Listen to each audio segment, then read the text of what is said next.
வெற்றிவேல் முருகனுக்கு ஹரோகரா. நாளைக்கு மார்கழி வளர்பிறை சஷ்டி முருகன் வழிபாடு பற்றி தாங்க நம்ம இந்த பதிவில் பார்க்க போகிறோம். நாளைக்கு சஷ்டி திதியில் நிலைவாசலில் இதை நீங்கள் வச்சிங்கன்னா கண்டிப்பாக உங்களுடைய பண கஷ்டம் மன கஷ்டம் எல்லாமே குறையும் என்று சொல்லியிருக்காங்க. நாளை நீங்கள் இதை மறக்காமல் செஞ்சு பாருங்கள், நம்பிக்கையுடன் செஞ்சு பாருங்கள். மாலை நேரத்தில் நிலவாச கதவை திறந்தாலே கொசு தான் படையெடுத்து வருது. நிலக்கதவை திறந்தாலே கொசு மட்டும்தான் வருது, பணம் எங்கே வரப்போகுது அப்படின்னு நீங்கள் சிந்திப்பது எங்களுக்கு நல்லாவே தெரியுது.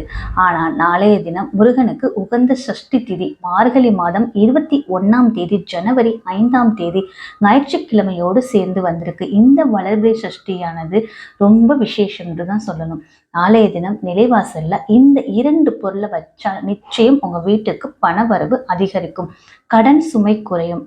நாளைய தினம் நீங்க செய்ய வேண்டிய முருகர் வழிபாடு, செய்ய வேண்டிய பரிகாரம் என்ன என்பதை நம்ம இந்த பதிவில் தெளிவாக பார்க்கலாம்.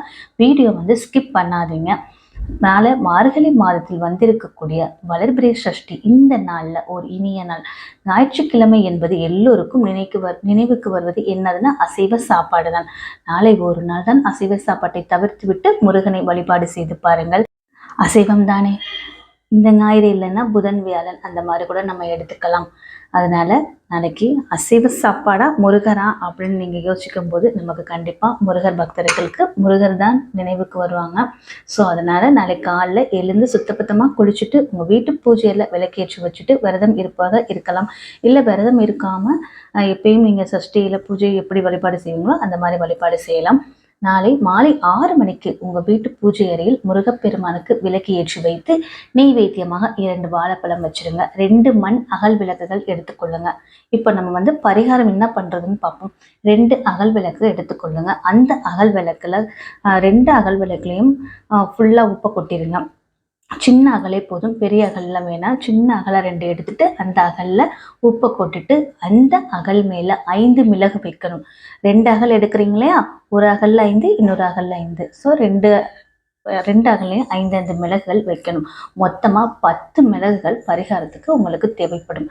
இதை நிலவாசல்ல 2 பக்கமும் கல் உப்பை மண் அகல் விளக்கில் வைத்துவிட்டு அதன் பக்கத்திலே ஒரு மண் அகல் விளக்கை சின்ன தட்டின் மேல் நல்லெண்ணெயோ அல்லது நெய் ஊற்றி தீபம் ஏற்ற வேண்டும். நல்லா கேட்டுக்கோங்க. வாசல்ல 2 பக்கமும் உப்பும் மிளகும் நீங்க வைக்கிறீங்க இல்லையா, அதுக்கு பக்கத்திலேயே 2 அகல் விளக்கும் வைக்கணும்.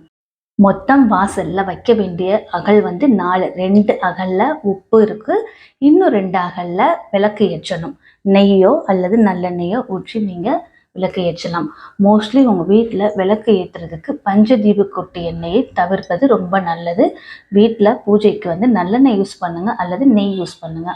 அப்புறம் முருகப்பெருமான மனதார நினைத்து விளக்கு ஏற்றுங்கள். நிலைவாசலில் 2 பக்கமும் கல் உப்பு 2 அகல் விளக்குகள் நிலைவாசலில் இருக்கணும். இதுதாங்க ரொம்ப ரொம்ப சின்ன எளிய பரிகாரங்க. பூஜை அறையில் விளக்கு ஏற்றி முருகப்பெருமானுக்கு நெய்வேத்தியம் செய்து வைத்து கற்பூர தீப ஆராதனை காமிச்சிட்டு நாளைய தினம் வளர்பிறை சஷ்டி திதியில் இந்த பரிகாரத்தை செய்தால் உங்கள் வீட்டில் செல்வ வளம் பன்மடங்கு பெருகும், கடன் சுமை படிப்படியாக குறையும். இன்னைக்கு செஞ்சுட்டு நாளைக்கு ஃபுல்லாக கடன் குறையும்னு அப்படிலாம் எதிர்பார்க்கக்கூடாது. நீங்கள் செய்யுங்க, நம்பிக்கையோடு செய்யுங்க. கொஞ்சம் கொஞ்சமாக உங்களுடைய கடன் சுமை குறைய ஆரம்பிக்கும். இந்த பரிகாரத்தை சஷ்டி திதி அன்று ஞாயிற்றுக்கிழமை மாலை செய்கிறீர்கள்.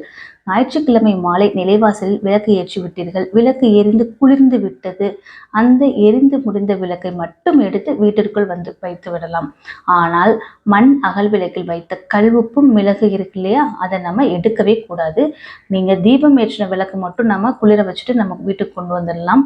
அந்த கல்வுப்பை நம்ம எப்போ எடுக்கணும்னு பார்த்தீங்கன்னா, ஞாயிற்றுக்கிழமை மாலை வைக்கிறீங்க, அதுக்கப்புறம் திங்கட்கிழமை ஈவினிங், செவ்வாய்க்கிழமை ஈவினிங் 3 நாள் கண்டிப்பாக உங்கள் வீட்டு நிலவாசலில் அந்த அகல்ல உப்பு இருக்கணும்.